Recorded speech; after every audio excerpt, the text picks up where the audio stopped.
Good afternoon, everybody.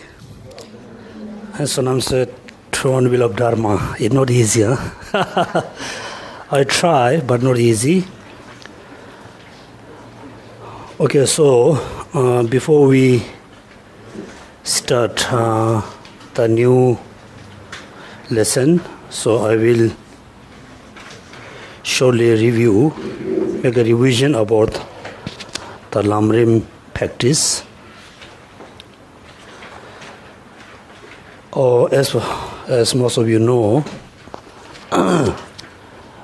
all the Buddha teaching taught only 3 achievements and 3 elimination. The 3 achievements. Achievement number 1, how to be happy this life, how to have a happy life in next life. The second achievement is how to be free from samsara, how to achieve the happiness which is eliminated the samsaric cause and conditions. The third achievement is the Buddhahood, which is the lasting, forever happy state. So Buddha explained and teach us how to achieve the achievement number 1, number 2, number 3. That means all our practices, we must practice for be happy this life, have a happy life in next lifetime. As well, also all the practices we must practice how to have happiness which is based on elimination of samsara or cause and condition of the samsara. Not only that, all our practices we must practice to achieve the lasting, the complete happy state. Therefore, when we practice Dharma, when we do Dharma practice, we should not only think about this life and next life, as well as we thought about how I can be happy, how I can be free from suffering, how I can eliminate the root causes and condition of the samsara. Not only that, I want to be happy this life, want to be happy in next life, as well as I want to be free from samsara, free from the causes and condition of the samsara. Not only that, how I can achieve complete liberation, complete happy state, which is Buddhahood. If you have this kind of motivation, when you do your practice, then your practice is very complete, because through your practice, so you can be happy this life, next life, you can be free from samsara, you can be free from the causes and conditions of the samsara. Not only that, through your practice, then you can be Buddha. There's a possibility to become Buddha. So, as Buddha explained, 3 achievements and 3 practices. In order to happy this life, in order to have a happy life in next life, the number 1, you always reduce the gross negative thoughts, as well as you must abandon the non-10 virtues, as well as you really need to believe in law and causality. Then if you could, the people who don't believe in Buddha, Dharma, Sangha, they also, control their gross negative thoughts, also eliminate, abandon the non-10 virtues, then the people, can be happy this life as well as, and they can have a happy life in next lifetime. As a Buddhist, top of that, you always believe into Buddha as your teacher, your guide. Also strongly, deeply you believe in Dharma as your real protection, real protector, real saver, who save you from samsara, who save you from the suffering in this life and next life. Then you really have to believe, trust the Sangha. The Sangha here referred to the person, he or she, doesn't matter, who relies emptiness directly. We can name those are Sangha within the three jewels. So if you practice all of them, there's definitely you can be happy this life, you can have a happy life next life, as well as if you practice purely those practices, you can give a lot of happiness for your families, your friends, your co-workers, your relatives, your neighbors, who live around you. The second achievement, which is free from samsara. So we are free from liberation. So now we have to be free from samsara. So second achievement is liberation, which is you must be totally free from the samsara. That means you no need to take a rebirth again in the samsara, which has lot of sufferings. How you can be free from suffering? How you can be, fully liberated? So the practice, in order to achieve the liberation, the second practice Buddha taught, explained. Step number 1, you must have a, sense of dislike. You can name renunciation. You must have a renunciation with the samsara, with the cause or condition of the samsara. Then slowly you generate the renunciation. Only you renouncing from the samsara is not enough. You need to know what are the real cause, condition, root of the samsara. Right? That means when you generate renunciation, you fully realize, I'm not happy in the samsara. I'm not happy in Singapore. I'm not happy in this world. I'm not happy in the samsara. You fully realize you don't want to, reborn again and again in the samsara. That means you have a sense of renunciation. But still you don't know how you can be free from samsara, how you can achieve, the lasting kind of permanent kinds of happiness. In order to realize that, then you really need to know, the causes and condition and the, like a root of the samsara. For example, you have a serious sickness. You feel it. I have a very serious, sickness. You wish to cure. You wish to eliminate the sickness. But first you must know why I have this sickness. What are the causes and condition? Once you realize the causes condition, then you will be able to take the right medicine. Same. Once you understand the root of the samsara, the causes and condition of the samsara, then you are able to use the right antidotes or right remedy, right? This was so important to recognize. So many, people who consider themselves include me.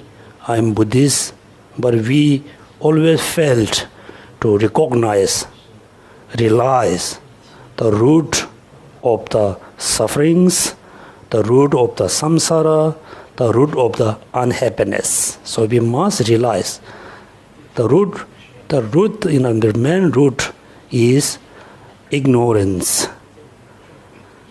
Then due to ignorance, then there's a few branches of the root, which is attachment, anger, hatred, delusion, confusion, all the other misthoughts, the misperception thoughts arise based on ignorance.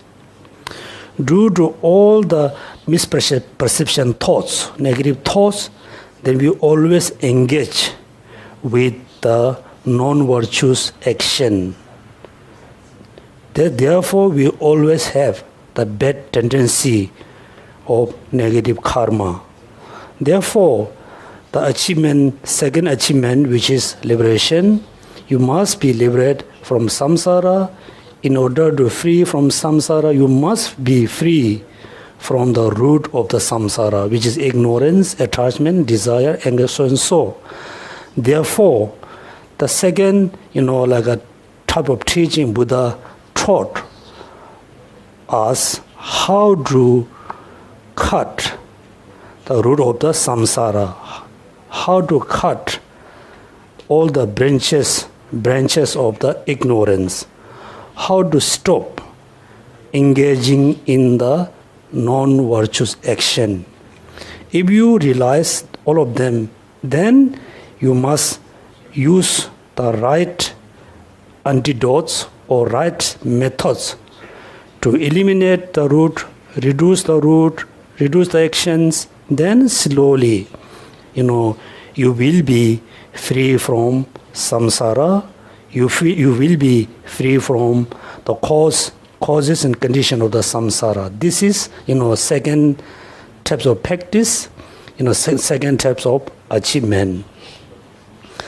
Then third achievement, which is Buddhahood, which is fully, awakened being, fully or completely free from any types of suffering. In order to achieve the Buddhahood, you must practice the practice number 1, practice number 2, the third practice, which is bodhicitta, with the wisdom. So how we generate bodhicitta? So how we achieve Buddhahood? So when you wish to become Buddha, you need to think true achievement. In order to happy myself, I have to be Buddha. I have to achieve Buddhahood. In order to happy for others, in order to happy all sentient beings, I must achieve Buddhahood. Achieving Buddhahood mainly focus to achievement. Your own achievement for others. Therefore, we have to generate bodhicitta. Then the bodhicitta must compound, practice, 6 perfections. So at the last mini classes, we have been talking about the 6 perfection. Within the 6 perfection, this day we are studying, joyously perseverance, joy, effort. Within the 6 paramita, the joyously effort or joyously perseverance is very important. Within the 6, the wisdom perfection is the most important within the 6. Then within the 5, not include the wisdom perfection. Within the 5, the joyously perseverance, joy, effort is very important. If you have a sincere, joy effort, if you have a sincere kind of joyously perseverance, then you're able to practice ethical discipline, you're able to practice generosity, you're able to practice patience. That's why within the 5, joy efforts is very important. So why we use, joy efforts? Why we use, joyously perseverance? Why not simply say effort? Effort can be, you can, put effort for negative actions. It's an effort, not joyously effort. Within the 6 paramitas, 6 perfections, the effort, you always effort. You always put effort for positive actions. Good action, then we can name joy effort. So far, most of us, since we take interest into Buddhism, interest into practice of Buddhism, but we don't have a lot of progress because we don't have a sincere, joyously effort. That's why it's so important to practice the joyously effort. So when we practice, Dharma, so we always have a facing problems. Problem number 1 is very common for everybody. Problem number 1, difficulties number 1, we don't know how to practice, right? This problem can be solved simply if you study. If you study Lamrim, you will know how to practice Dharma, how to practice meditation, how to meditate, how to practice. You know everything. You will get the right information. It's very easy to know how to practice, right? Many Buddhist people has a problem because they have a very strong belief in Dharma. They have a strong aspiration, sincerely aspiration to practice Dharma, but they don't know how to practice of Dharma because they don't study. Because they follow the Dharma mainly out of faith. Maybe you can say, the blind faith. As a Buddhist, if you really want to be good Buddhist, you must study. Why? So we fully believe Buddha Shakyamuni, he was a Buddha. He is a Buddha. How he became Buddha? How did he become Buddha? Because first he studied very sincerely about other traditions, mainly the Hindu traditions. When he studied Hindu tradition, he always faced one problem: why we have suffering, how we can eliminate suffering. This question he raised many times to his teachers. Everybody says, because of the God, because of the Bhagavan. That's why Hindus say when they are happy, say, oh Bhagavan. When they have a problem, they say, oh Bhagavan. So Buddha Shakyamuni, he wasn't happy. The concept of the God, concept of the Creator. Therefore, finally, he gave up his own tradition, his own religion tradition. Then, for 6 years, he stayed alone in forest. He did lot of study, lot of analytical meditation. Then finally, he realized the Four Noble Truths. He didn't realize Four Noble Truths out of ignorance, simply out of faith, simply, simple chanting.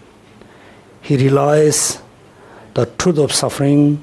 He realized the path which is lead to the cessation of the suffering, cause of suffering. This is example for us.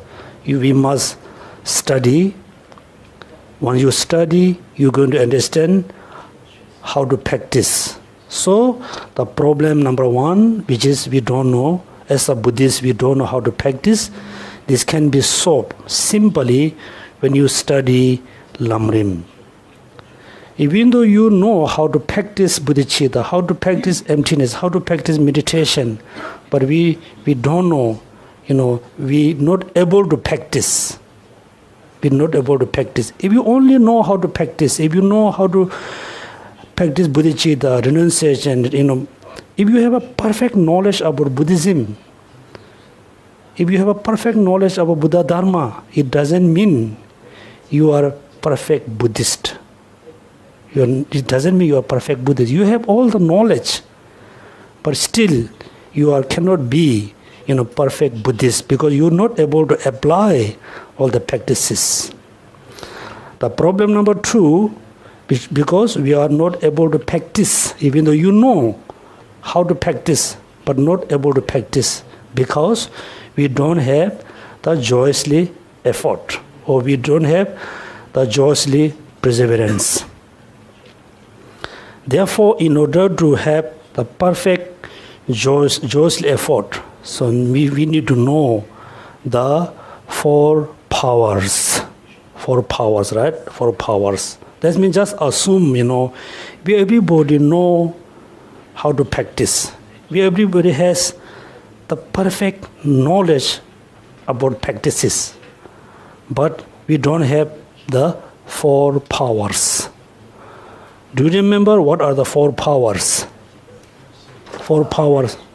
Without looking at Lamrim textbook, I never say you read Lamrim books. I said, what are the four numbers? Power of aspirations. Okay. Power of steadfast. Two. Number three? The three is power of joy. Okay. Number four? Power of relinquishment. Yeah. Relinquishment, right? So look at. So when we practice Dharma, number one, we don't have the power number one, which is aspiration. Aspiration.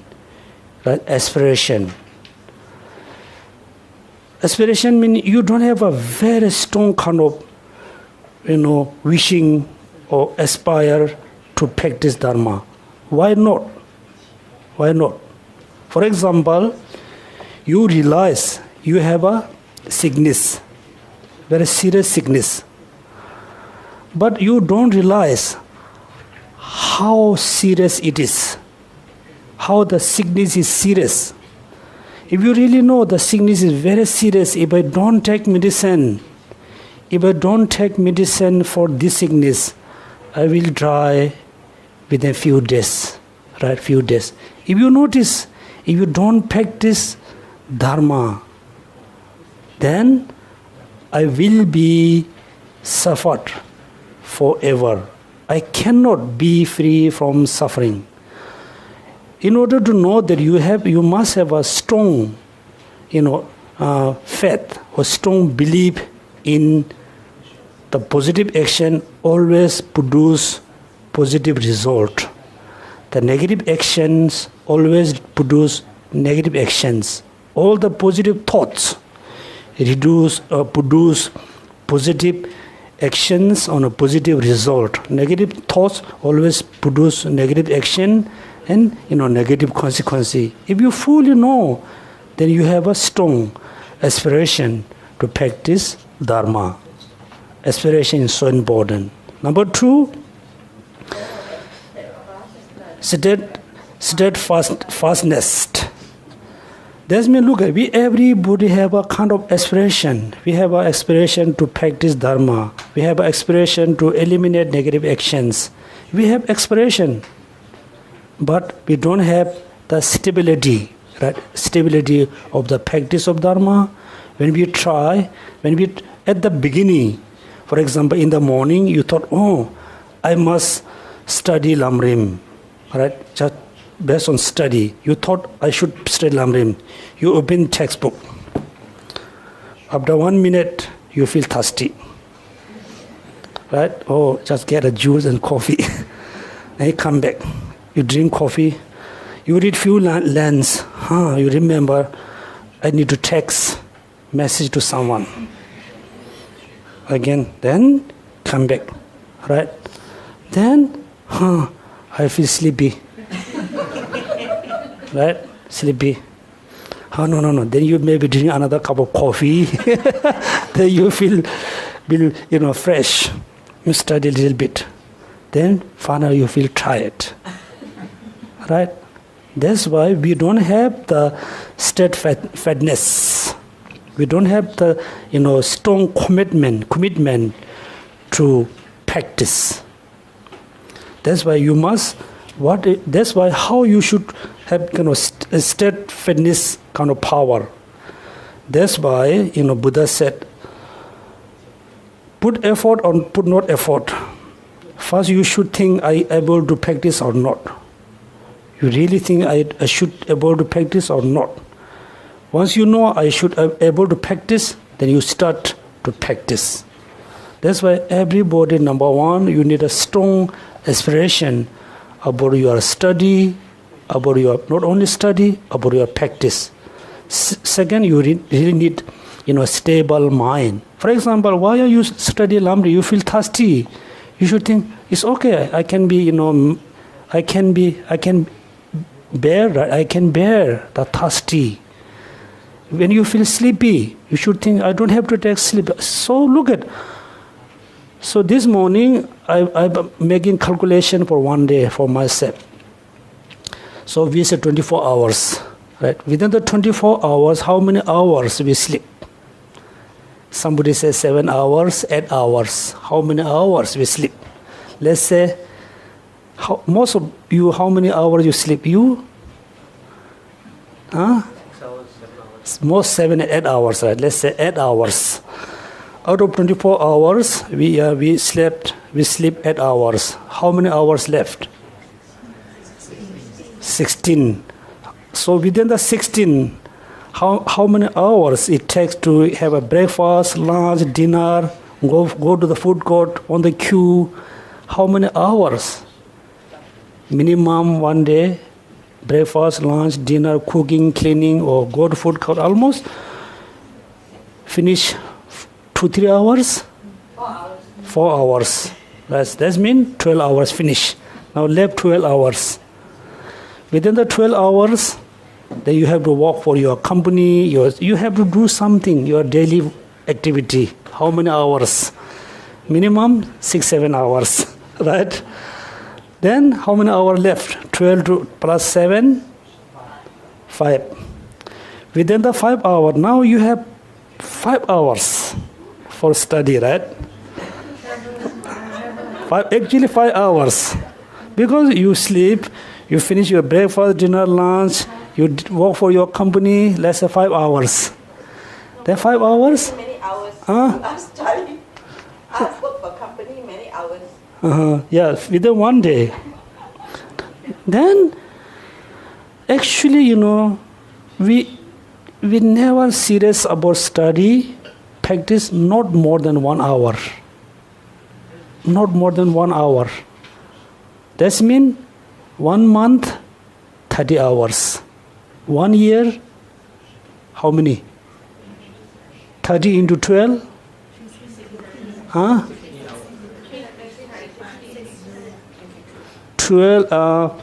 30 into, let's say 30 days, right? 30 hours, 30 into 12, 360.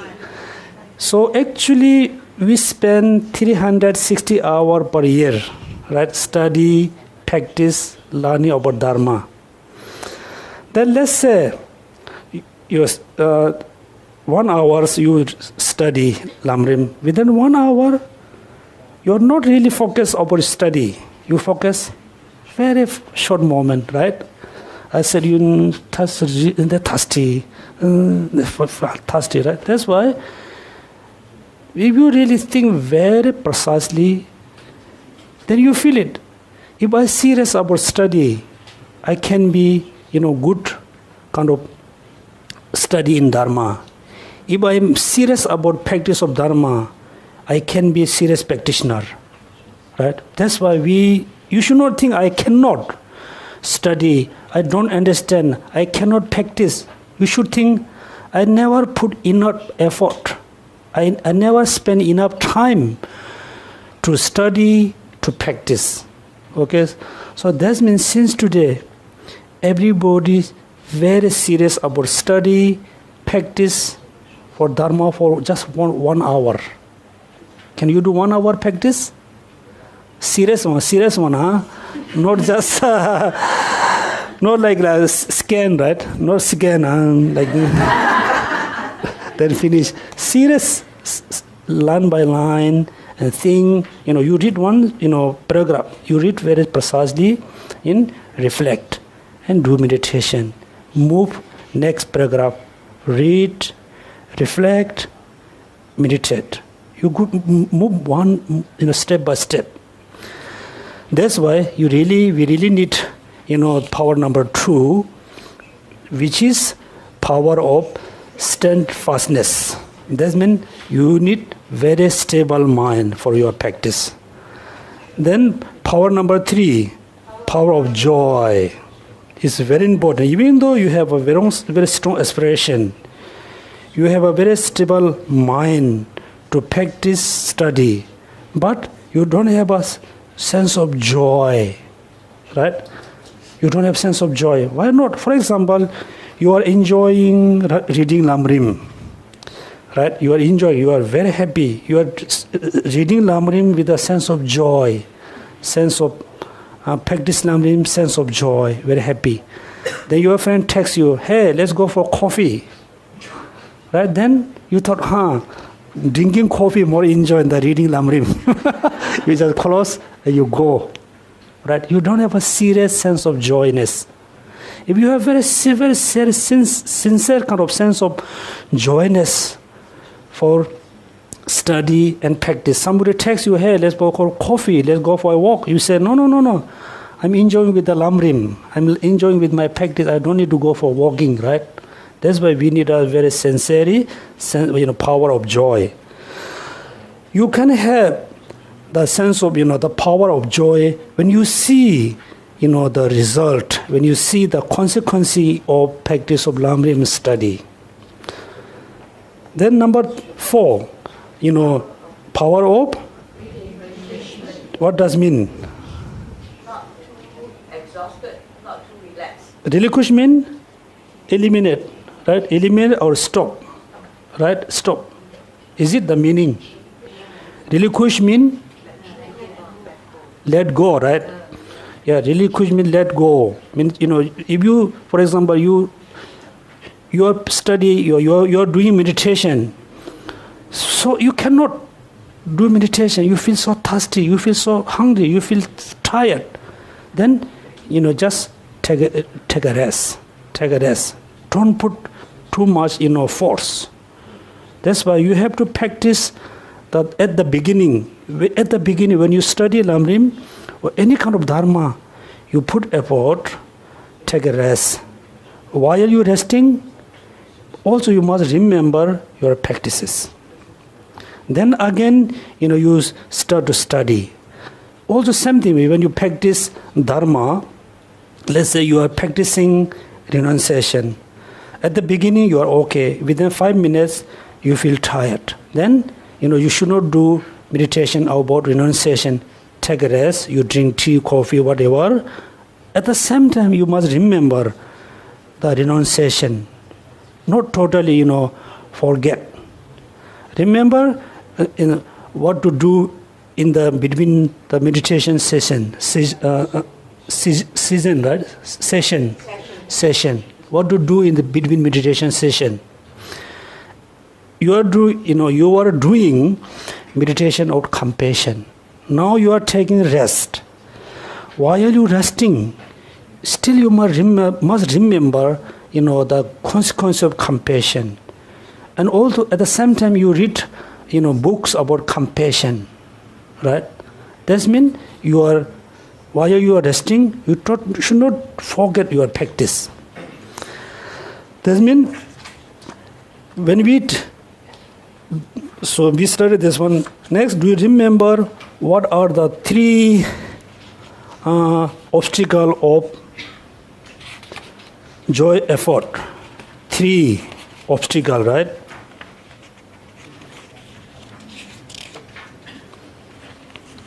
Do you remember?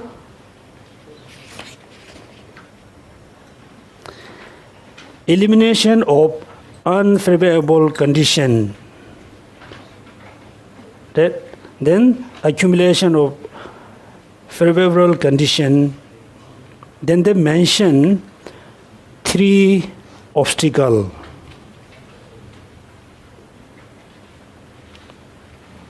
Remember, Perry? I'm looking at the book. I asked you, do you remember? I didn't ask you, can you find the words? Obstacle, right? Three. So overexertion. So the opposites. Yeah. Page 202. Yeah. Page 202, correct. Page 202. What are the three? Overexertion. Yeah. Which is, don't be too content. Yeah. And be mindful. Yeah. If you put too much effort, it also can be obstacle. Then you thought, oh, it's too much, I must take a rest. If you too relax, also can be obstacle of your practices, right? If you totally forget, also obstacle. And also you can put the opposite of that first three powers. Aspiration is power of aspiration. What is the opposite of the aspiration? No aspiration, right? Then steadfastness, aspiration. What's the opposite? Lazy or discouraged. The opposite of the power of joy. Joy opposite? Suffering. Right? That's mean when you try to understand the four powers, then you must remember the three opposite of the three powers. Also, you must know how much effort you must put. How much you must take a rest. How should you take a rest? Okay? So this is already we talked in the last study.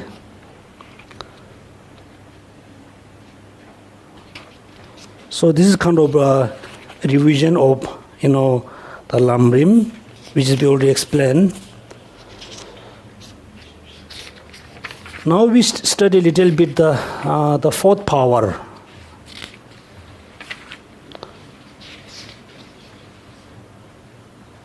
Oh, no. So also last time we studied about how we should practice, right? How should we practice?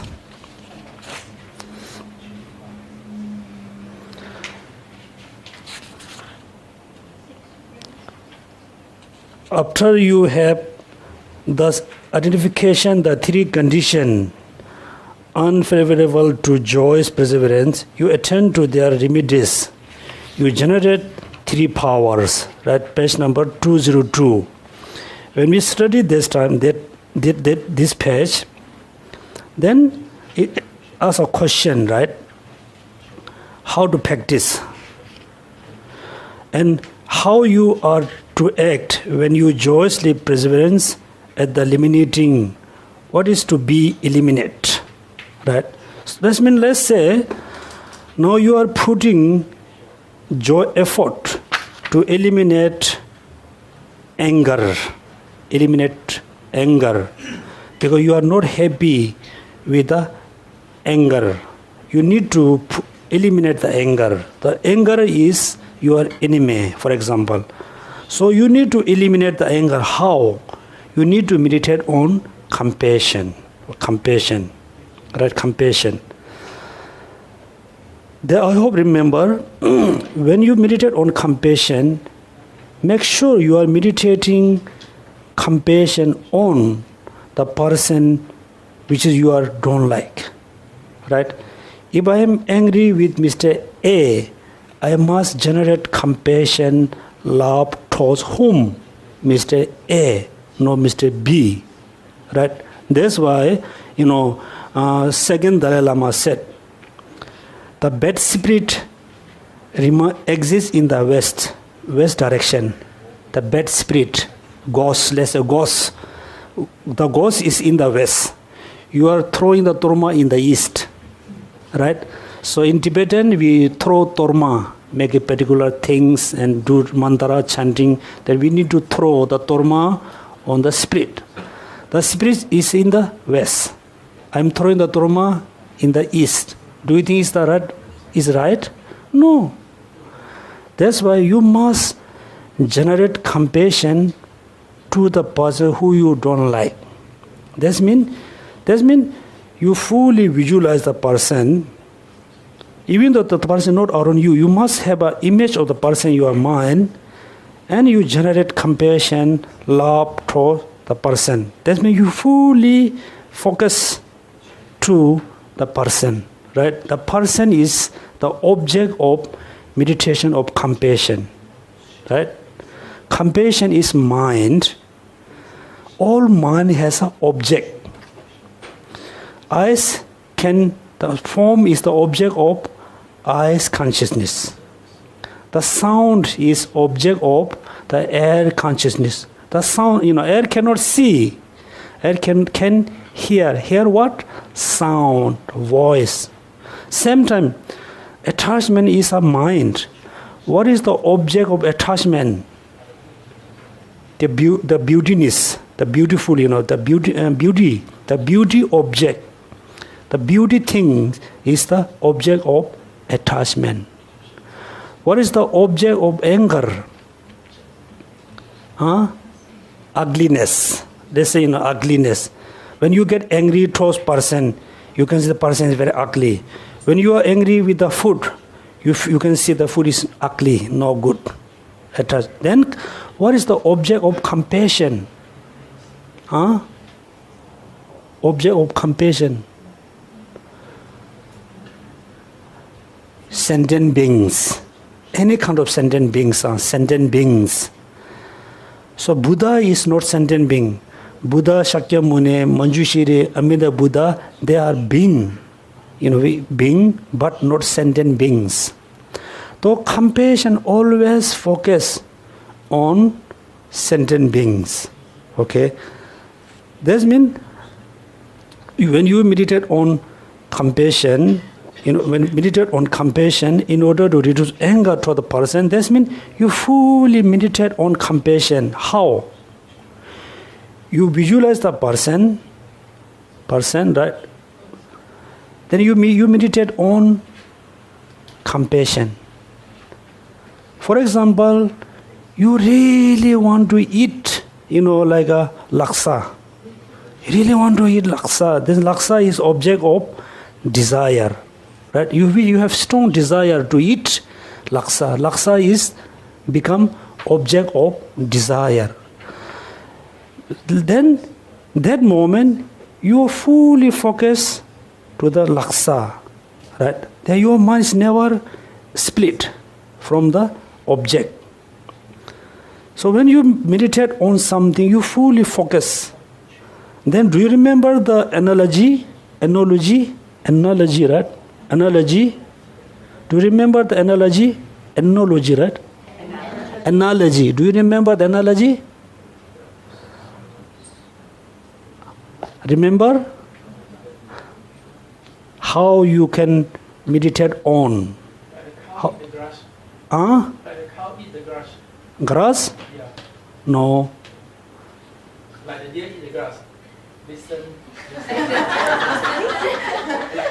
the monastery, the 2 years, they are fully concentrate on the Dharma and at the same time enjoy and be always alert. I'm talking about Lamrim. Asking, okay? Do you remember someone hold container with the oil? Okay? Oil. Someone who next to you hold the sword. Okay? The container is full of oil. You have to, carry the oil without split. If you split one drop, the person chop your head. Chop your head. Right? This is the analogy. That means the full of the container is the look like mind. Okay, mind. Split is look like your mind is not concentrated to the object. Okay, object.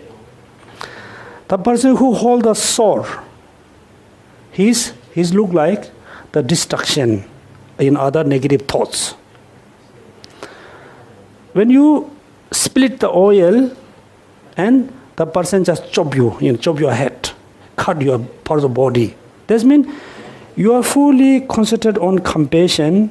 When your mind is split, flit, right? Flit? Don't stay there. When your mind is just run away from the object. Extract. Yeah. What happened? Other negative thought arise.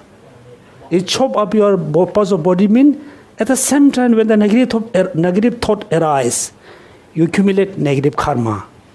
Right? That means this is one example. Second example, do you remember when the seasonal water, right? Who tend experience army when they go in the battle, when they go in the war, what they need to do? They need to focus two things, right? You are very trained army. You are a very experienced army. You are fighting in the war, in the battle. So you are holding a sword, right? That time you need to think two things. What are they? Huh? Able to destroy, destroy the enemy. At the same time, you able to defend yourself. Okay, it's very important. When you go into fight with someone, you should not just think I want to cut their hands and legs. Make sure they don't cut you. You need to focus two actions, right? Same thing when you do meditation. You fully focus your chosen object. At the same time, make sure not other negative emotion is arising. Okay, you need to focus two things. This is the two analogies. One is the fighting in the battle. Second is holding the oil in hands. Then joy, recognitions. This will be explained already.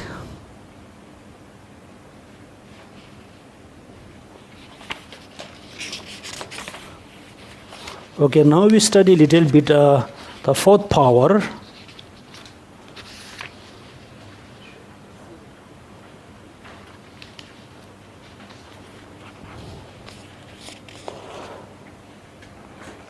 Page number 205.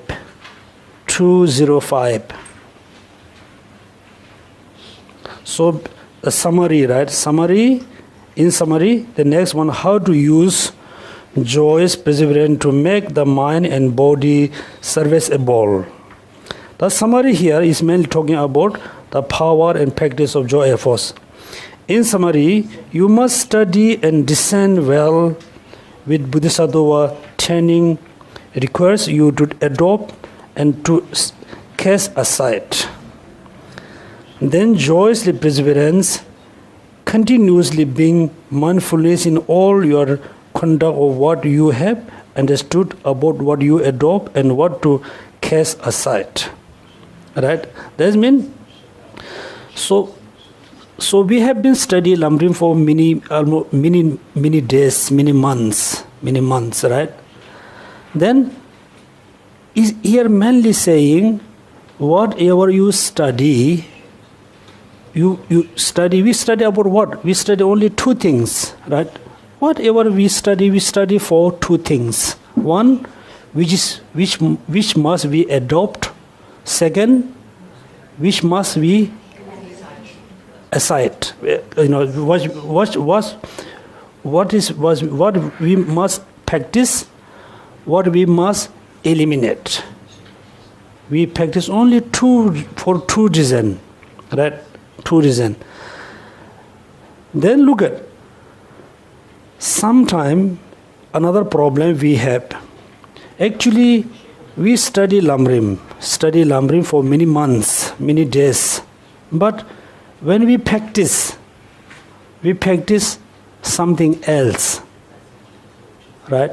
Is no good.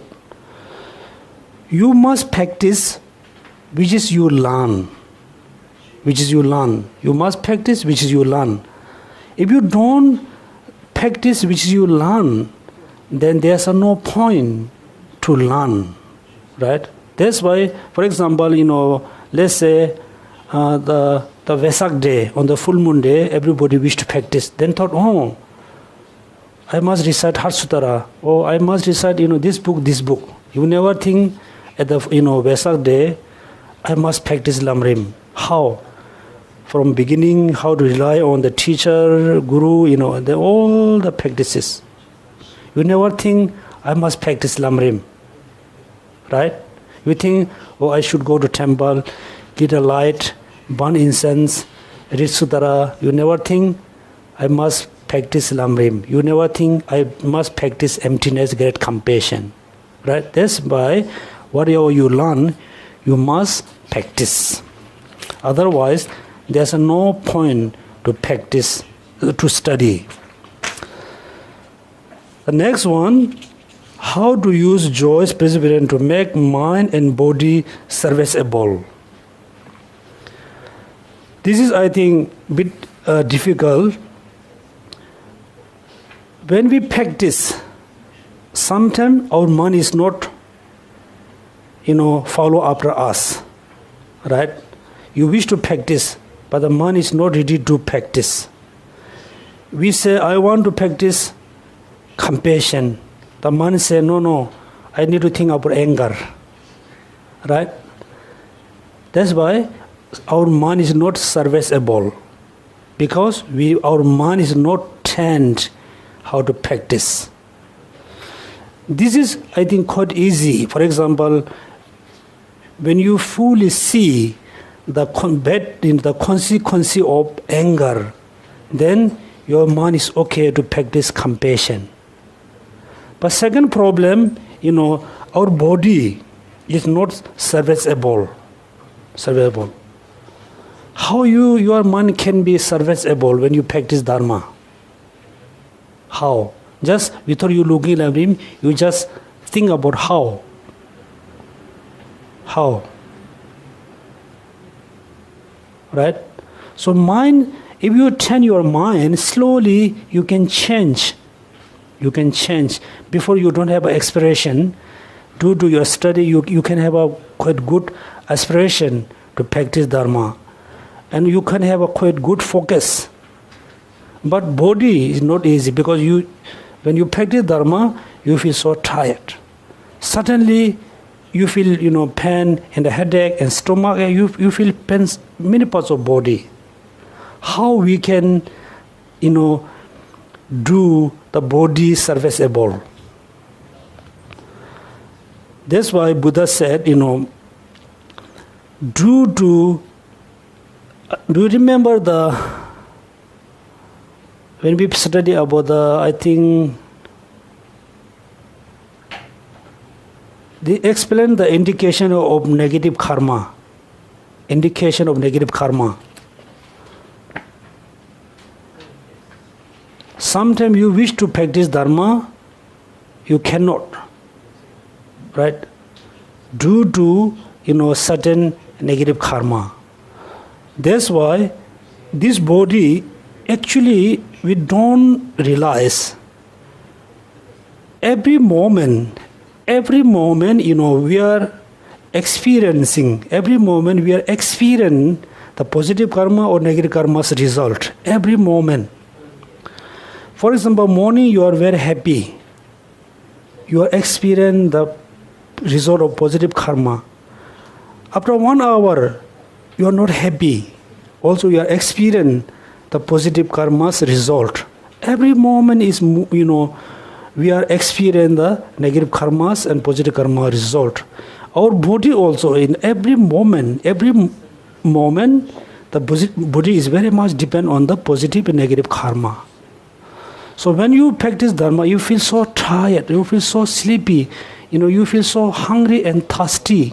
That means you are experiencing the result of negative karma. In order to service for the body, you really need to pay attention to eliminate the negative karma. Okay?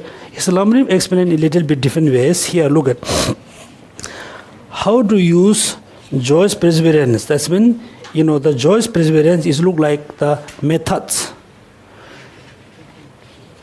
to make a service about the body and mind. The methods for using joy perseverance to make the mind and the body serviceable is power of mystery. Power of mystery, right? Mastery. Power of mastery.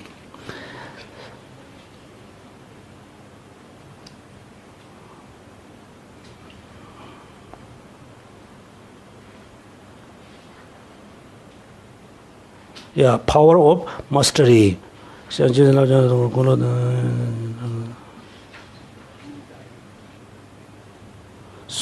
Or mastery.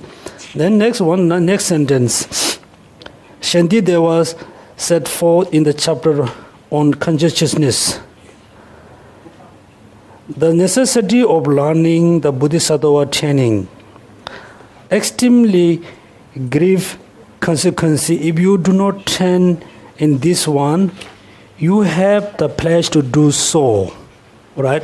That means you wish to practice bodhicitta in the morning. When you start it, you feel tired. That moment, what you need to think? No. I should not feel tired because I adopt, I pledge. Basically, I have a commitment to practice bodhicitta. I must turn my mind into bodhicitta. If I don't turn, the consequence will be very bad. Right? Very bad. That means very grave consequence. If you do not turn in this one, you have pledged to do so. How to regret the affliction as the enemy, and the way to generate the courage that look upon the hardship is very important word. As Tibetan said, hardship of the battling the affliction as an ornament rather than the burden. But I'm not sure the word this here, afflictions. It's okay direct, you can see the hardship battle as an ornament rather than the burden. That means when you practice any kinds of practices, when you feel tired, what do you think? The practices is look like burden for you, right? Difficult for you. When you study reading Lamrim, you feel so difficult, you feel so thirsty, you feel so, like a tired. That time, the subtlety of Dharma is look like burden for you. You should not think this is a burden, this is my ornament. Very important for me. If you think, yes, study, practice is very important for me, then again you wish to practice continuously. Okay? the meditation on this so burden. Meditate on before taking up the task standing in the Bodhisattva this.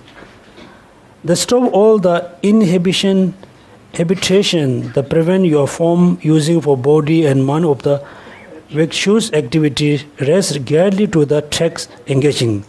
That means, okay, number one, you should think it's so important, I should not stop. It look like very important, like an ornament, should not be a burden. Second, you must think the consequence of practice of bodhicitta, bodhisattva deeds, and must think about the false, not practice of bodhisattva deeds. You need to compare. If I practice this one, I can have a great result. If I don't practice, I will have a great loss. Then you wish you're able to practice continuously. Then you won't have the sense of feeling tiredness. You don't feel thirsty and hungry. That's why you very much focus on the benefit of practicing bodhisattva deeds, bodhisattva activity, actions. The next there's a quotation from Shantideva. Can everybody read together? In order to have before engage in any activity.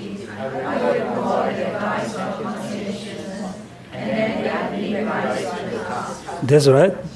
In order to have strength for every activity, every practice, you must recall. You must remember the advance. Recall all the benefit, right? Then slowly you are able to practice. Next, there's a question: what form will the joy perseverance produce by each effort takes? Reply: just as a wind drives a piece of cotton through and form. That means the cotton is look like practice of dharma. The piece of cotton is moving here and there. It looks like practice of dharma. The cotton is moving here and there because of the power of wind. Okay? If you have a strong, sincere, joyous perseverance, you can practice whenever you want, how much you want. That's why joy perseverance is very important. Then next we do how to practice.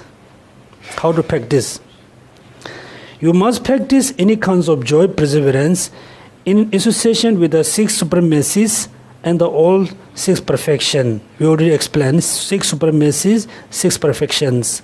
Again, everybody must remember what are the 6 supremacies. For example, the generosity of joy perseverance is establishing other in joy perseverance. After you have established stable yourself, then the remaining perfections accord with the earlier explanations. Right? That means whenever you practice joy perseverance, you must practice with the 6 supremacies, 6 perfection.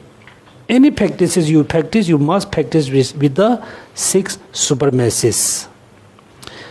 If you're able to compound, if you're able to practice any kinds of your practices with the 6 supremacies, and the result will be great result. One, your practice can be Mahayana practice.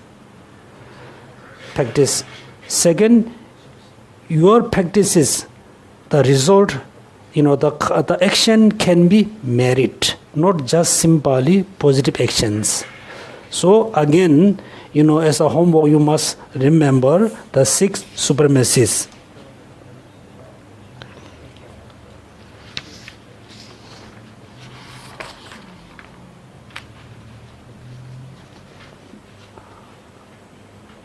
Next is, I think, the summary.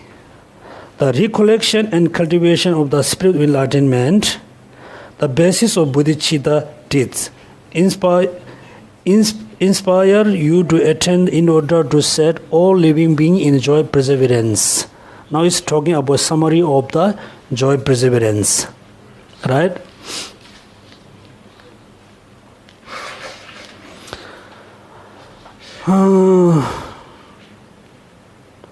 So whenever you practice the joy perseverance, you must make a recollection or cultivation for bodhicitta. Bodhicitta, right? This means the bodhicitta is look like foundation to practice 6 prajnana paramitas, as well as the practice of 6 perfections also look like basis or foundation to generate bodhicitta. It can be, help each other to increase. For example, without bodhicitta, if you practice ethical discipline, which is very good, but it not able to increase limitlessly. In order to increase limitlessly the practice of ethical discipline, you must practice bodhicitta. Then bodhicitta become foundation to practice ethical discipline. Okay? Again, ethical discipline can become foundation to increase furthermore, generate furthermore bodhicitta. Because without ethical discipline, if you try to practice bodhicitta, the bodhicitta cannot be the perfect bodhicitta. Right? That's why ethical discipline can be foundation of bodhicitta. The bodhicitta also foundation for the ethical discipline. That's why whenever you practice one of the 6 perfections, you must combine other 5 perfections together. Okay? That means that the best example given by Maitreya Buddha in the ornament of the Prajnana Paramita. He said, the 6 Prajnana Paramitas or the 6 perfections, as well as all the Bodhisattva practices are look like, giant, right? Big, giant machine. Giant machine, right? You can see, like let's say aeroplane flight is very big engines. When you press like one button, all parts of engine connect and move and shake, right? Same thing. When you practice ethical discipline, ethical, at the same time you must combine other 5 perfections. It look like that big machine. When you press one button, it connect all parts of machine. It shake all parts of machine. Okay, so this is how you must combine 6 paramitas, 6 supremacies within the one practices. So whatever you practice based on remember the bodhicitta, based on cultivation of the bodhicitta. Then also joy also serve as you are able at the methods of learning joy perseverance for the beginning bodhisattvas. A particular effectively stop the various of forms of discouragement. So when you remember the bodhicitta, benefit for all sentient beings, then all other practices you have a strong what do you call here learning beginner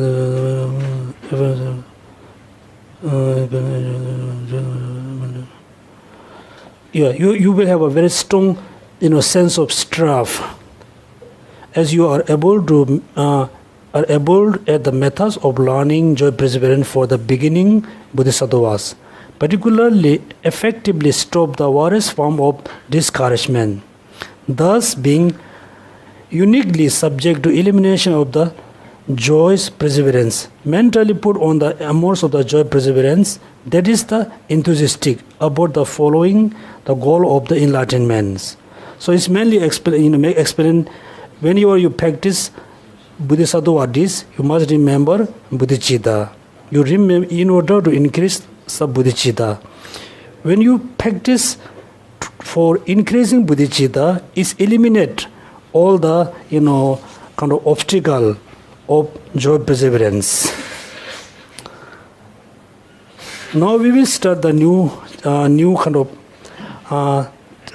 lessons today. Here just a revision, okay, revisions. Next, page number 209, right? 209 must be. Since today, I think the subject more difficult, becoming more serious, more difficult. Now you must remember, let's say, let's imagine everybody find perfect gurus. So the guru guide us how to practice Bodhisattva practices. Number one, we are able to generate renunciation. Number two, able to generate bodhicitta. Number three, able to practice the 4 perfections. Right? Number one, perfection of ethical discipline. Number two, perfection of generosity. Number three, patience. Number 4, joy effort. So be able to practice until the 5 perfections. Until there. Now most difficult is perfection number 5 and 6. 5 and 6. That's why the practice is so difficult. That's why it have a lot of pages. Particularly, perfection of the wisdom has a lot of pages because so difficult to understand. That's why the practice, the study bit difficult. Practice is of course more difficult. Okay, so we must have a short break.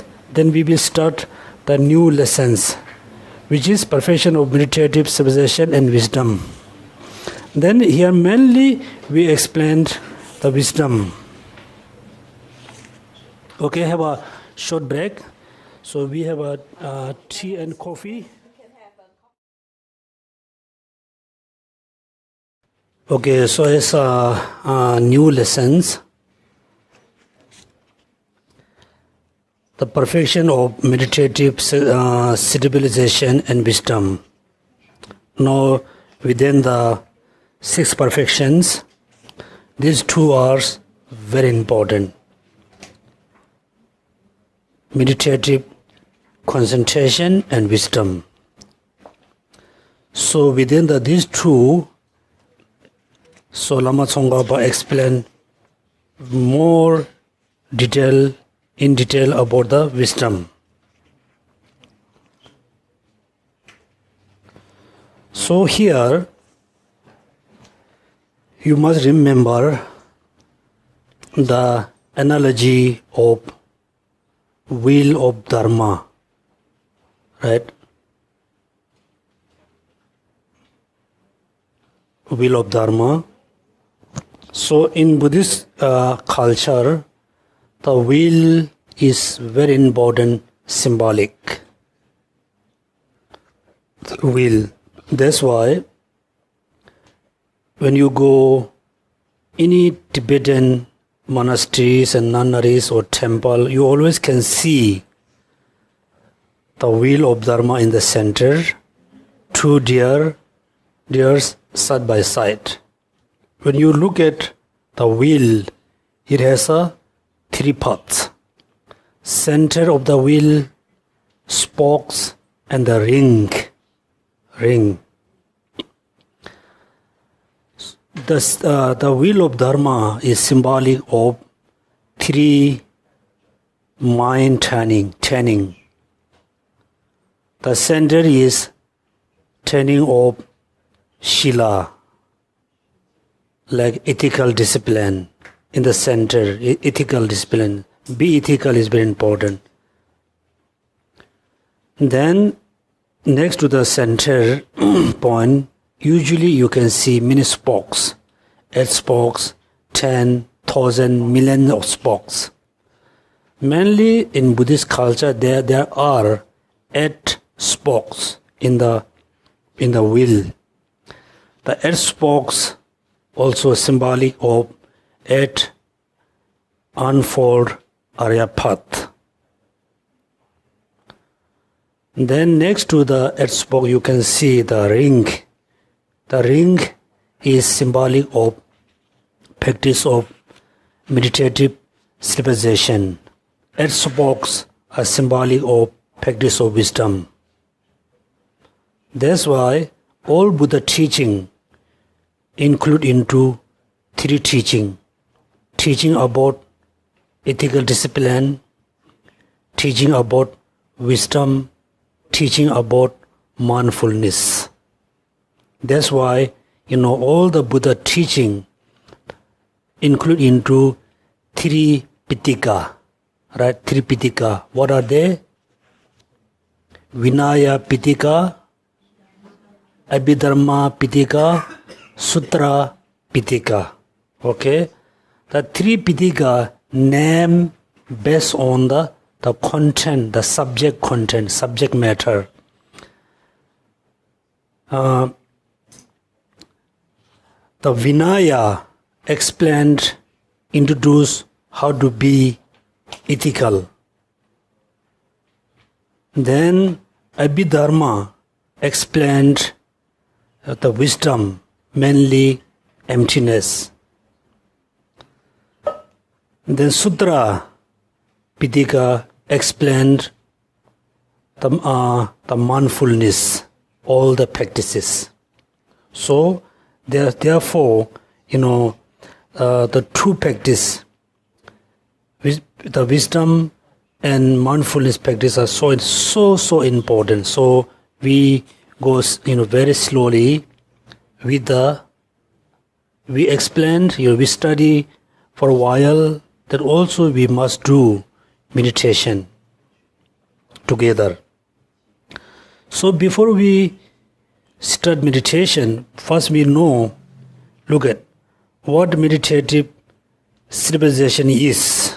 That means first you learn what does mean meditation. After you learn, is not just enough. How to cultivate. You must know how to begin the cultivation of meditative civilization.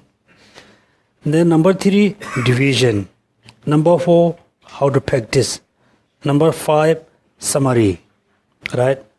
So I said when we have a class of a Four Noble Truth, we should not mix up only mindfulness and meditation. And the Sanskrit they call dhan. That's why when the dhan Sanskrit translate into Chinese language, then slowly go to Japan, the dhan become Zen. Okay, so mainly we must know concentration and meditation is different. So when the Sanskrit language translate into Tibetan, we translate as a Om or Kom. Om or Kom. Om means first you know something, then your mind try to familiar with the discovered object. For example, first you must know compassion. Once you know compassion, then you try to familiar with the compassion with your mind. That means you pushing your mind, be compassion. Om. At the beginning, look at meditative civilization is a virtuous, unpointed state of mind that stay fixed on its object of meditation without distraction to other things. It's a lot of paths. First, virtuous. That means meditation always be virtuous, not just neutral. Second is the second part. One pointed state of mind that stay fixed on the object of meditation. That means when you meditate, first you need to choose an object. Then second, you must fully fix your mind to the object without any distraction with the others. Right? This is the definition of meditation.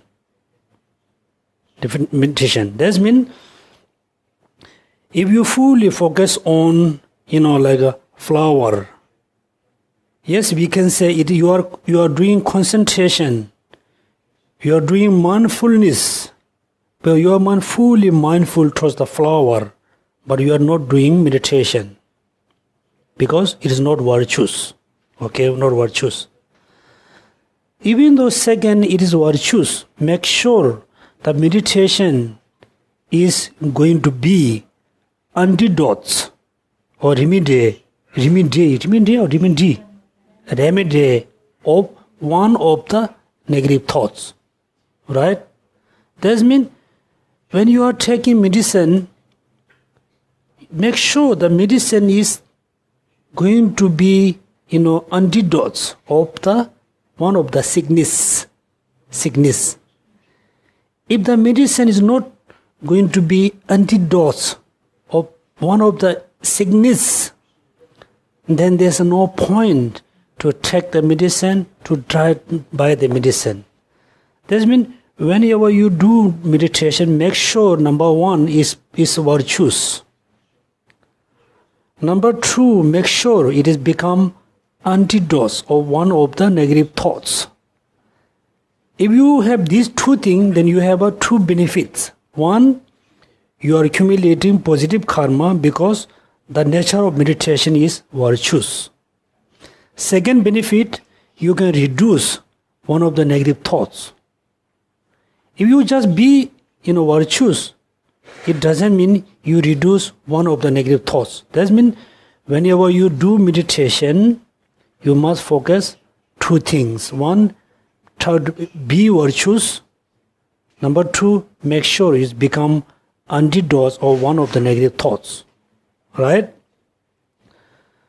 Then, without distraction, that means again, you should not split one of the, one drop of oil.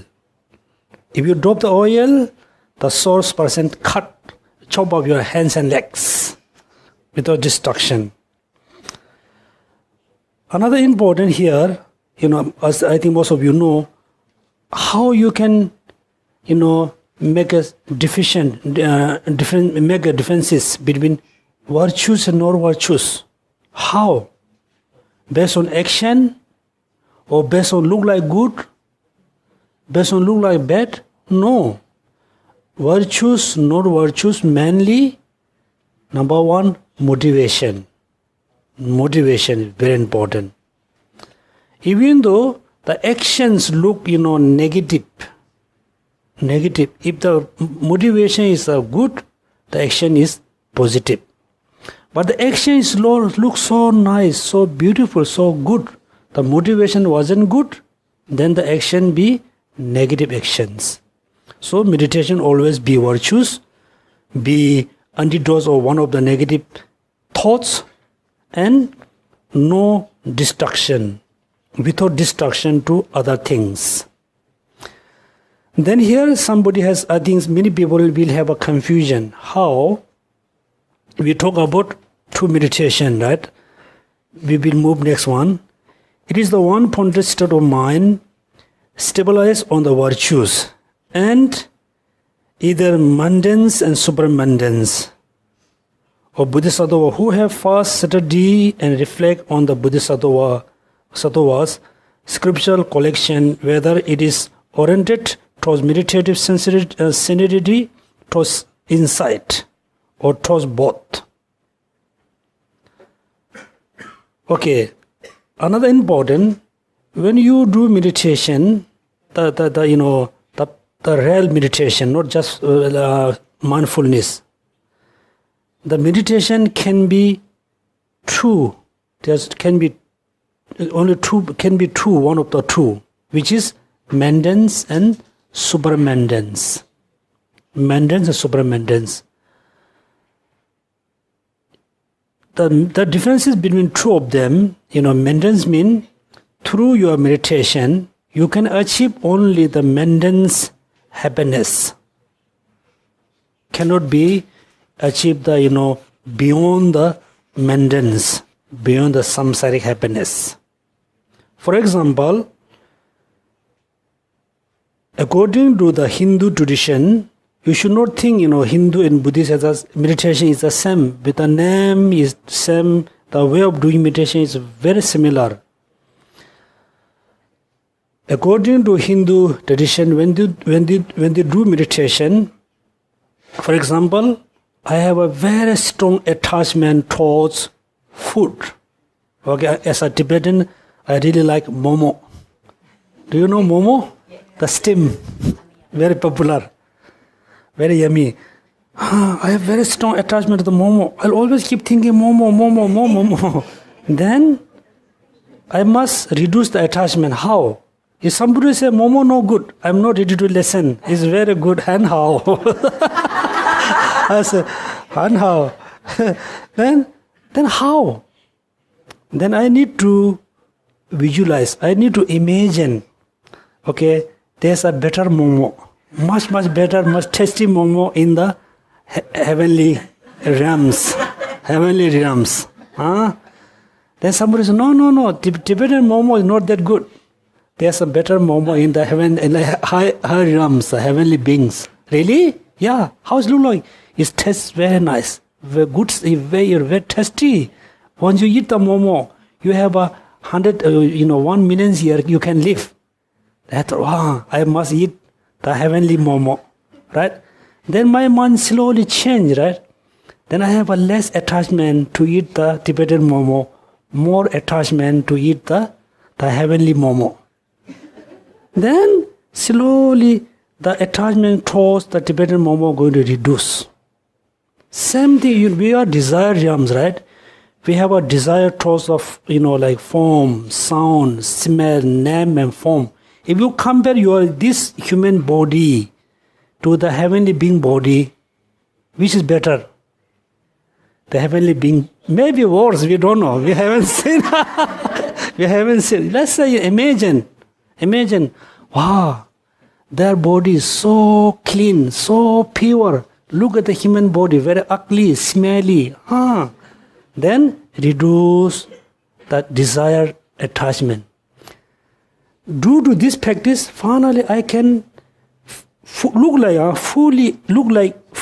eliminate the desire, like a desire realm attachment, desire realm anger, hatred. I don't have any sense of attachment towards this world, but attachment, heavenly being. This is what you call, the mundane's, like a civilization. The second one, I should not compare, the heavenly beings better, not the desired being. I must just try to reduce the root of the samsara. Then I'm going to go beyond the samsara. Right? There's a two. If you instead of thinking of a better one, if you look at imagine the moment, think actually, if I bite into it, it'll taste horrible, and it's got bugs in or something. Could you do it that way to stop your attachment? Is at the short time, yes. For example, I really want to eat, momo. Then suddenly, no, I should not eat. I will have a stomach ache, diarrhea. I will stop for one day, but next day, you fully, reduce. Then easy. That's why, we have been first. For example, when you study Lamrim, we thought, no good, I should do better, right? The next day we forget. So that's why we got desire, mundanes and supermundanes.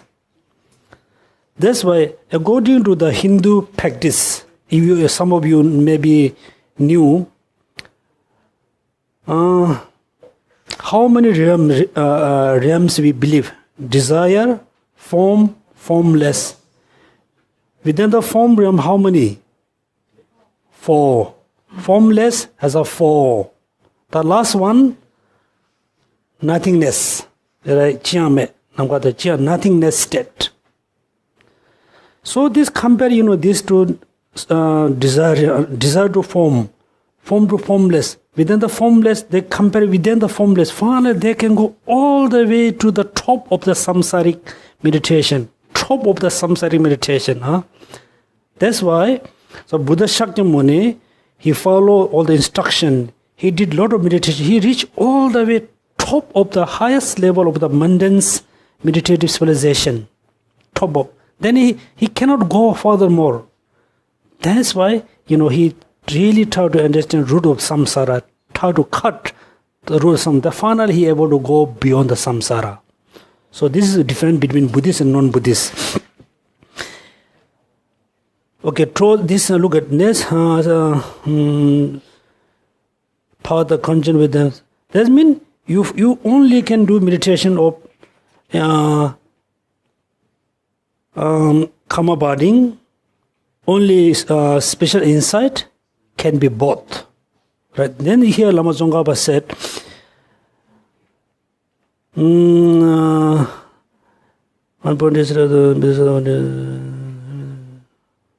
okay, next one, how to begin cultivation of the meditative civilization.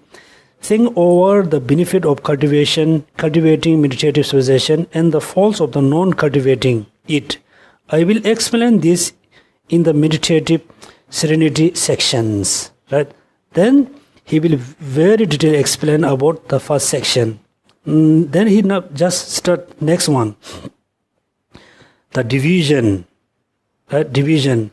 So there's so many division according to the orientation. How many types? There are 3. What are they? Serenity, special insight, both compound. The next one, function. If you subdivide into according to function, how many types? 3. What are they? Yeah, body and mind in the bliss within the present life. Then good qualities, right? So when you do, function means when you do meditation, you can have a, healthy body. Healthy body is a function of. Second, you can have a bliss mind. You have a bliss mind, right? Third, you can have, good qualities. Achieve, you did achieve the good qualities. Good qualities refer to, like you call it, what you call,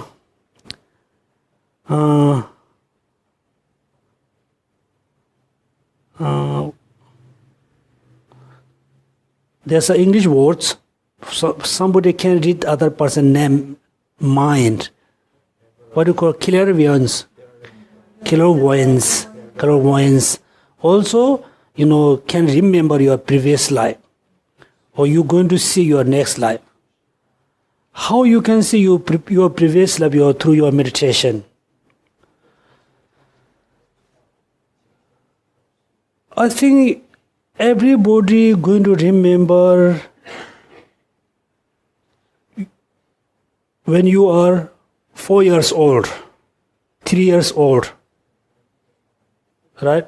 How you will look like when you are 3 years old, 4 years old. That means in order to remember tomorrow, first you try to remember everything what you have done since morning now. Then you need to think about this morning. Then you try to remember what you have done yesterday, morning, afternoon, evening. Then try to remember this year, then last year, 2017, then 16, 15, all the way go. Most of us born in around 1960s, right? 60s or 70s or 50s. Just go all the way to 1950. Then try to remember how you will look like when you are 1 year old, 6 months old, 3 months old, one day old, right? Then try to go all the way to your mother womb. Then try to remember the previous life. Through your meditation, you can learn how, you're going to remember your previous life. Due to that, you can have a clear voice. It's a good quality. Another one, function. According to function, there's a 3. Yes? The third sub-function, carry out the welfare of living beings. Yeah. How? Yeah, for example, again, when you do meditation, first you can have a healthy body or happy mind. Not only that, then you just meditate on great compassion. You become very compassionate. When you become very compassionate, you always focus on other welfare, other good for others. So generally meditation is very important. Also based on the, so we have one organization they call Man and Life Conference. So they did a lot of study about meditation, and also at the same time they did a lot of experiment for the meditator, like monks and nuns. And also they did a lot of experiment for the people who don't believe in religion, the people who have a sickness. And also they did a lot of serious experiment. The female who has a breast cancer is a very common disease. Let them do meditation for 5 minutes every day, 5 minutes, then 10 minutes, 20 minutes, then 1 hour. Slowly they found through meditation they reduce the breast cancer. They reduce so many sickness. So generally, that's why you can see, meditation can have a, healthy body, healthy mind, good qualities. If you don't believe, clairvoyance, do meditation. It helps you to have a clear mind, strong mind, clear mind, good for your health. So then, how to practice? Again, 6 supremacies and 6 perfection. Summary, you need it. Now we just jump the wisdom. How to turn in the perfection of wisdom has a 5 paths. What are they? Again, recognition. Number 2, how to begin generate wisdom. Number 3, division. Number 4, how to practice. Number 5, summary. Within the 5, which is difficult? How to practice. How to practice more difficult, right? So again, what wisdom? Here in general, wisdom is what thoroughly discerns ontological states of the object of under the analysis. Wisdom is here mainly talking about the mind which is analyzed. There's a many types of wisdom. Mainly the general look at.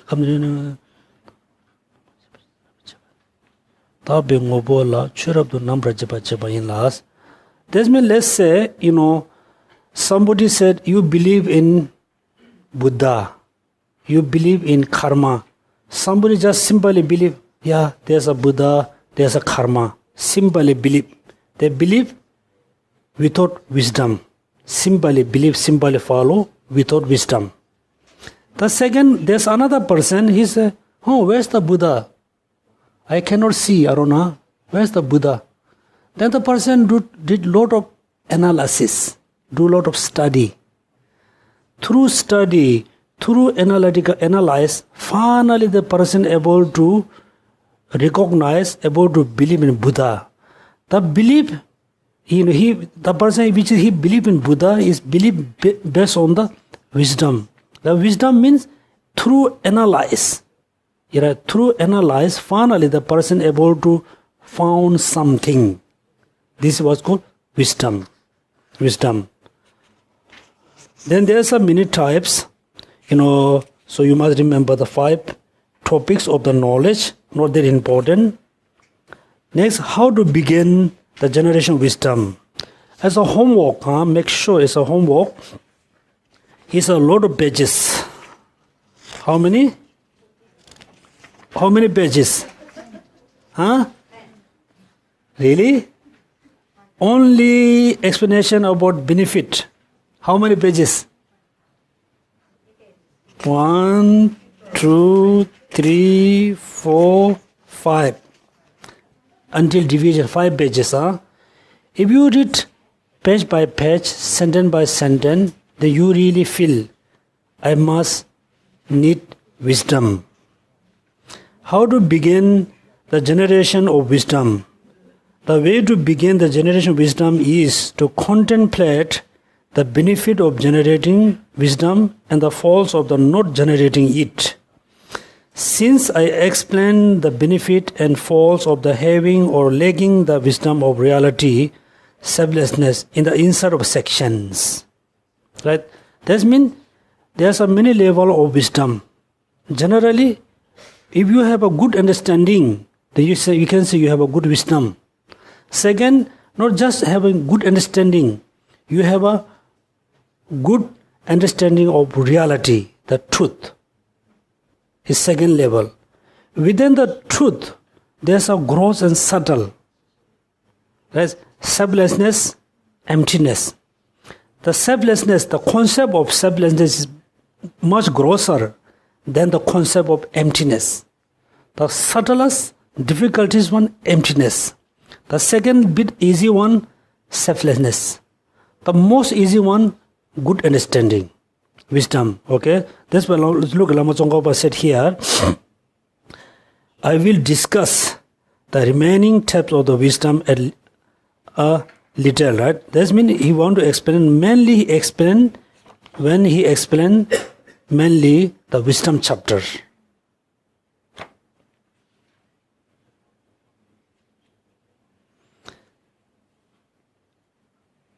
In the insert look at selfness in the inside sections. So inside section he will really explain, everything very detailed and very precisely about the wisdom. Here we explain a little bit. With respect to indicating wisdom, the wisdom benefits. Wisdom is the root of all good qualities for this and future life. As the protector Nagarjuna. That means wisdom so important. You will, we will study a little bit next time. Within the 6 paramitas, 6 perfections, the wisdom is look like eyes, look like head, look like heart.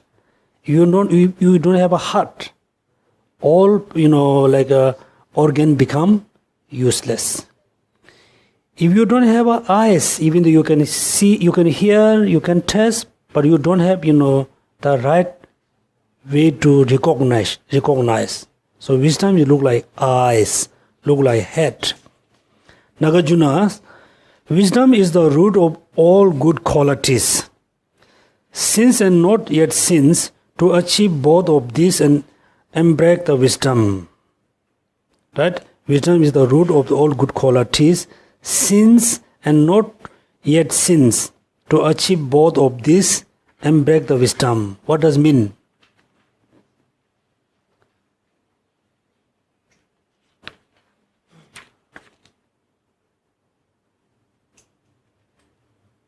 통담어도 연된데 군계사 와서 더니가 대단히가 두배치를. So 통담어도 연데. So some like qualities, some benefit we can see. In order to achieve that benefit which is we can see, also wisdom very important. Some benefit which is we cannot see, but still in order to achieve that qualities, wisdom also important. Able to not see, right? For example, look at within your friends, when you are in school, someone is very intelligent. They learn so well in each class. They have a high diploma, high certificate. Then they have a high position. They do well in every area because of the wisdom and wise. This we can see the result of wisdom. There's another result which we cannot see. For example, believe in karma, believe in next life. So we cannot see. Also, do you remember the consequence of ethical discipline? If you practice ethical discipline, what will you have?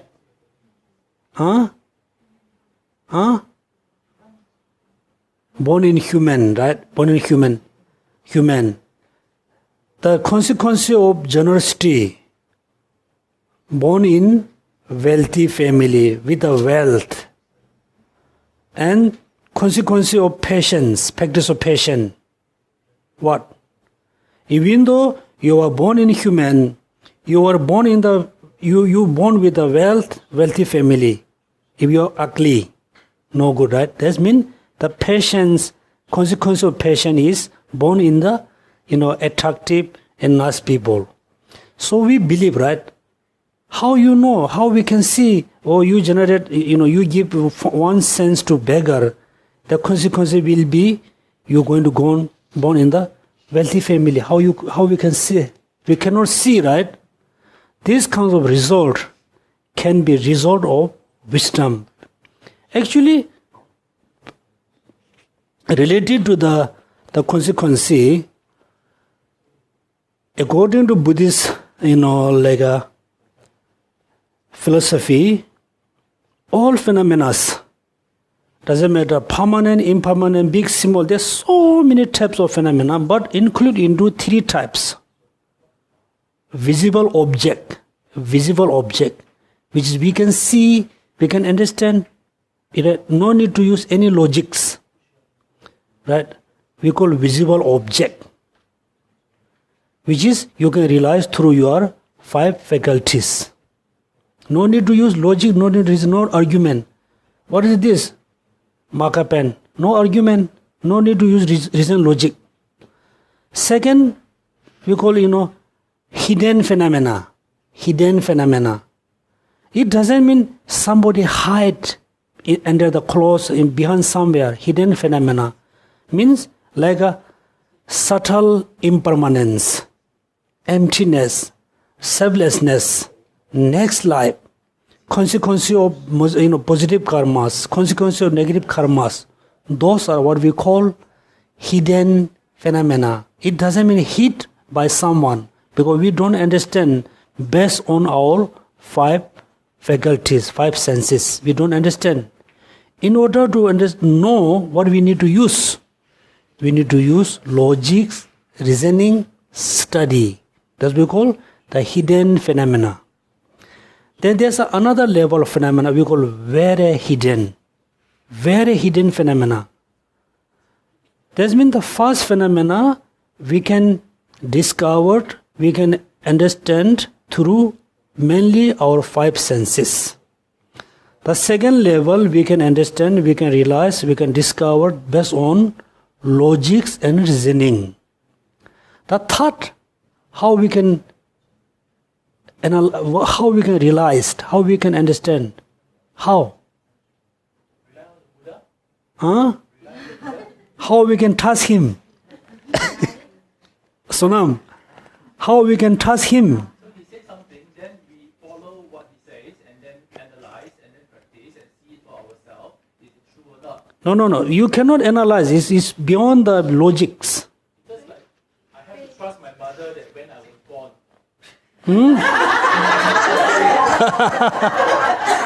Sonam, can you repeat for me? I must trust that my mother gave birth to me. There's nothing that I can do to prove that my mother gave birth to me, but to trust her. Actually, there's two, May I make a joke?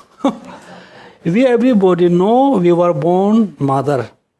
Do you really tell you were born that mother which you consider she's my mother?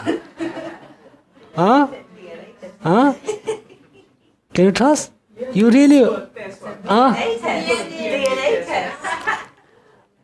Okay, according to DNA, actually, if you test 1 million people, some DNA is very matching. Yeah. Like fingerprint, right? Fingerprint. If you test fingerprint with a 5 million or 1 million, you can find exactly same fingerprints. That's why they ask your name and fingerprint. Yeah. Okay, yeah. That's why the third level of phenomena, how we can discover. Sonam said, just believe what Buddha said. Right? Right? So do you believe there's some phenomena which is totally beyond our concept? Totally beyond our thought. Do you believe? Really? Which phenomena is totally beyond your concept? No. Past life. Next life, past life, Buddhahood, Nirvana, Four Noble Truths, all of them include into the hidden phenomena, not very hidden phenomena. Even though, after giving things to someone, we believe the consequence will be wealth. It's also hidden, so hidden, not very hidden.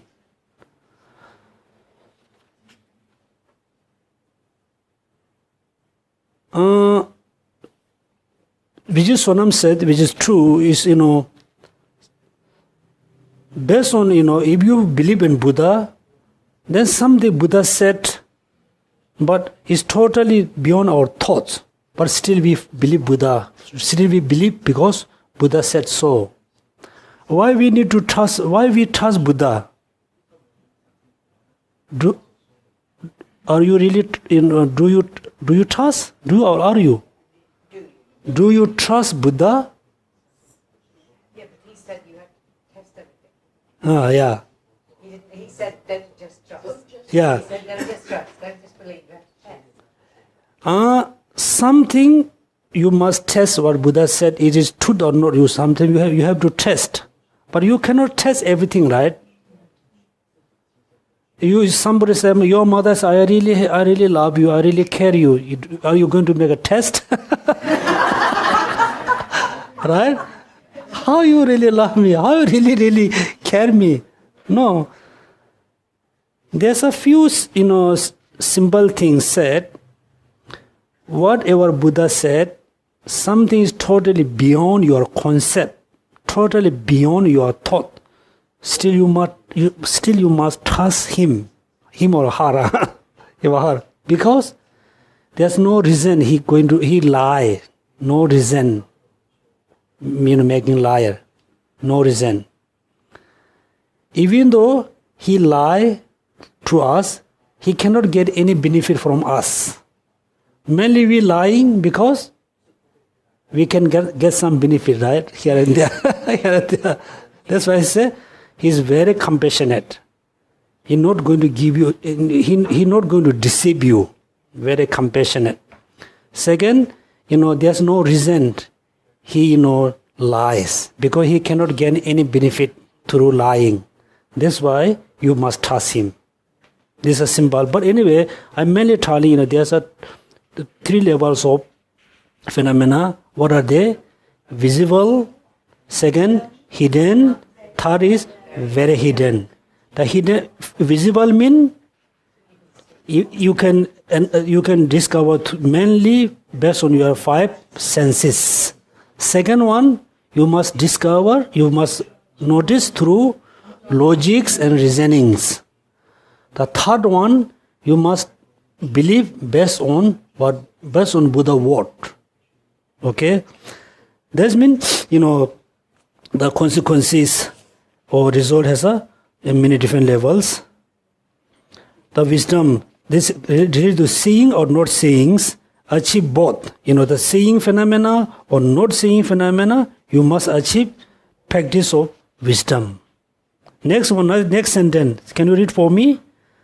The great, for you seek and for liberation.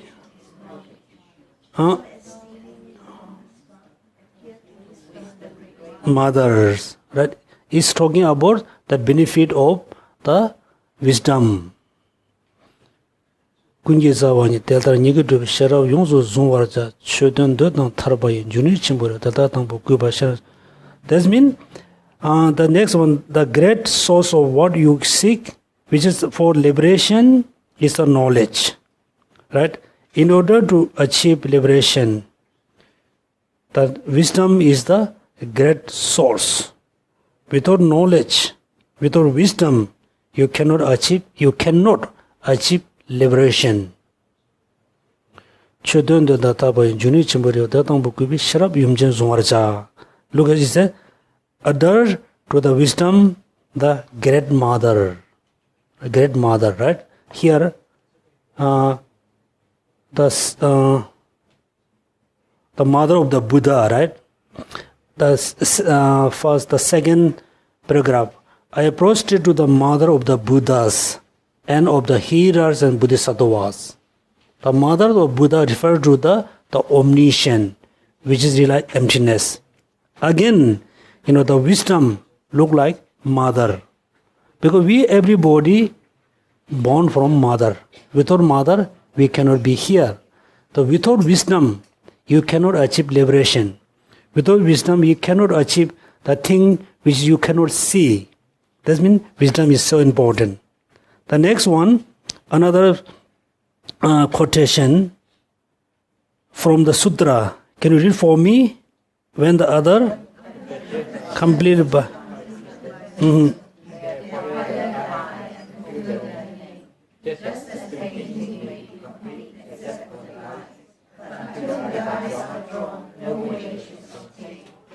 Do you know the complete meaning? Right? Sentence number 1. The sentence first one, when the other perfection are completed by the wisdom. Right? That means six perfections. If you have the wisdom, perfection wisdom, then other 5 perfection practice is very complete. If you don't have the wisdom, other 5 practice of perfection is incomplete. That means wisdom is very important. Second one, eyes are fulfill their name. That means, what does mean? They occur their eyes and fulfill their name. Fulfill their name. What does mean? For example, generosity, right? Then second, generosity become perfection of generosity.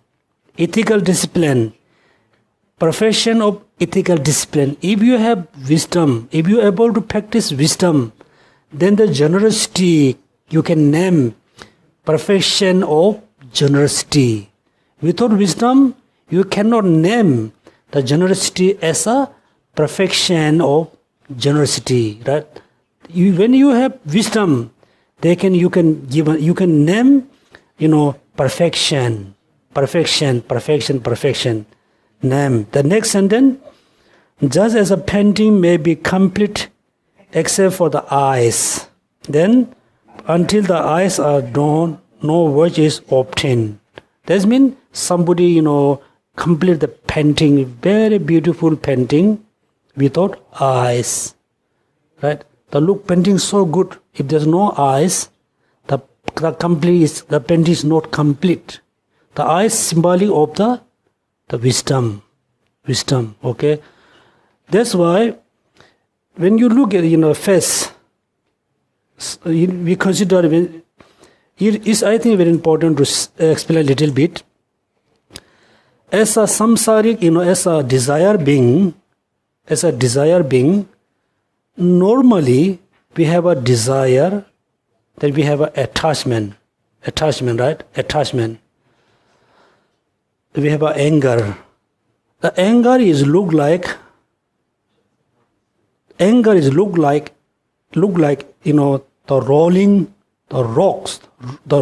rocks rolling from the mountain. So in Singapore you don't have a mountain. I don't think you have seen the rock is rolling from the mountain, right? There's a big rock falling from the rock, from the mountain, top of the mountain. It's so fast. The sound is so scary, like boom, boom, boom, boom, so scary. That means when anger arises, the person looks so ugly, so scary, anger, right? When the attachment arises, you cannot see the person is very scary. Cannot see, right? You can see when people get angry, whole body is shaking, the face is changed, the scream, look like the rock, falling from top of the mountain, very fast, very scary. On the way, whatever face is destroyed, right? The grass cut, small rock destroyed, boom, boom, boom, boom, boom, boom, boom. Then the attachment look like burning fire on the grassland.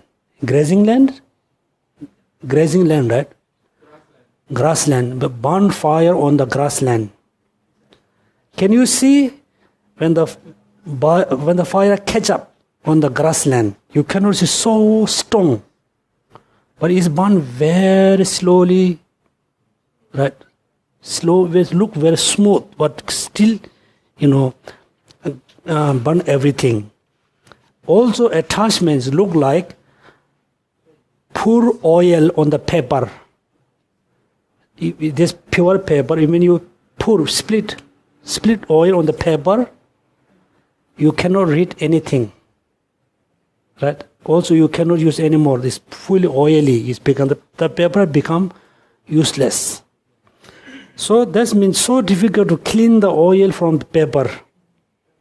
When you have an attachment towards name, form, friend, person, whatever, when you attach, so difficult to detach.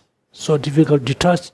It can be detached when you see the, for example, you buy very, very expensive phone.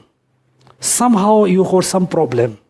You get angry, right? You say, no good, you just left the phone there. No good, it's too expensive. And after 20 minutes, again, start to fix problem, right? Again, that means you detach for a short time, but you cannot detach for a long time. Again, you need to play, you need to fix, right? Same thing, when you have an attachment with someone, when you have an argument, disagreement, then you have a fighting argument. For a while, you have a distance, detach. Again, come back. So difficult to detach. Attachment look like, fire catch up on the grassland and look like, pouring oil on the paper. Paper, right? Attachment. Then, as a desire being, we have a desire towards for the form, like body. Body, right? Body. Within the body, somebody said, I really like the person, person, he or she, depend. I really like the person. Mainly you focusing where? Not leg, no hands. Focusing where? When you say, I really love the person. Mainly you talking about what? Hands? No, right? Leg? No. You never say, I like the person has a beautiful leg. Right? No. Hand? No. What? Mind? Mind? Huh? You cannot see heart. It's fully covered. Huh? Appearance?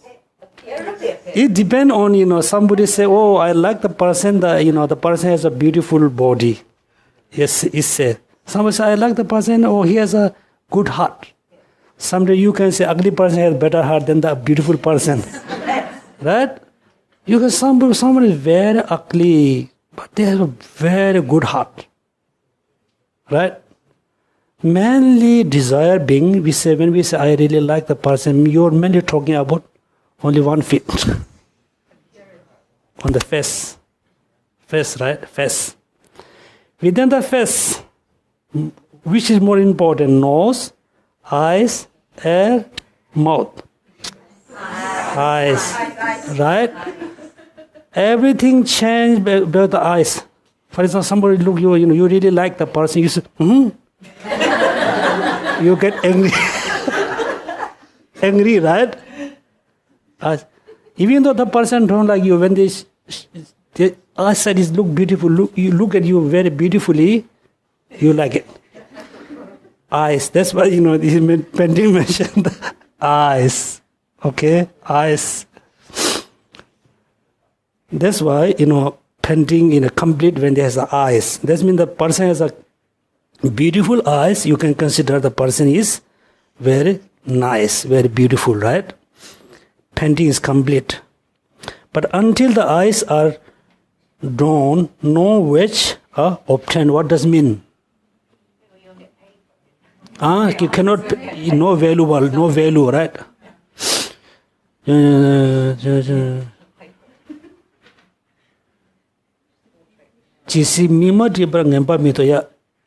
cannot complete the eyes, you cannot get the, like a, what you call, like a salary or like payment. Then there's a lot of analogy you must read. So next we will go, more sentence by sentence. So there's I think 5 pages.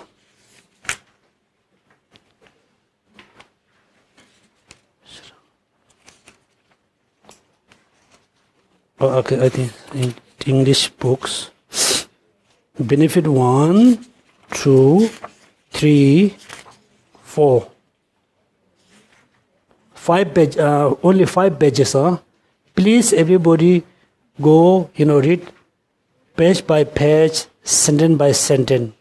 Then you really need to feel, wow, wisdom is so important. I must have a good wisdom.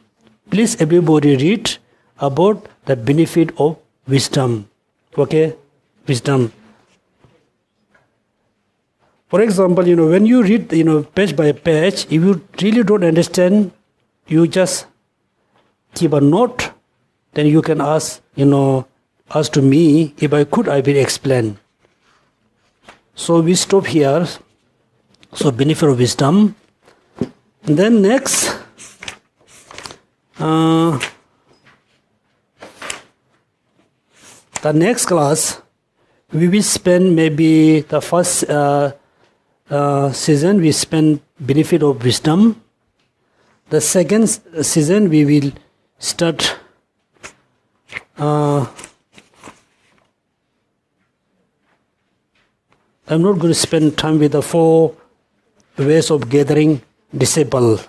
Okay, we just start the book number 3, third volumes. Okay, first, like let's say 3 to 4:30, we will spend time with the benefit of wisdom. Then we jump, we start to the third volumes. Yeah, shamatha. Yeah. So when we do shamatha, I told you, we study together maybe 2 hours. Then half hour, we go through meditation. I said, focus this, you focus, do like this, you go do. So mainly we do study as well as meditation. And also when we study about the wisdom chapter, selflessness, emptiness, we must learn all the logics. Then also you have to go through based on your experience. Because bodhicitta, so far if you don't have bodhicitta, you cannot go through your own experience. Mindfulness, wisdom, we must go through based on our experience. Okay? So thank you so much for attending the class, and we will do the dedication prayers.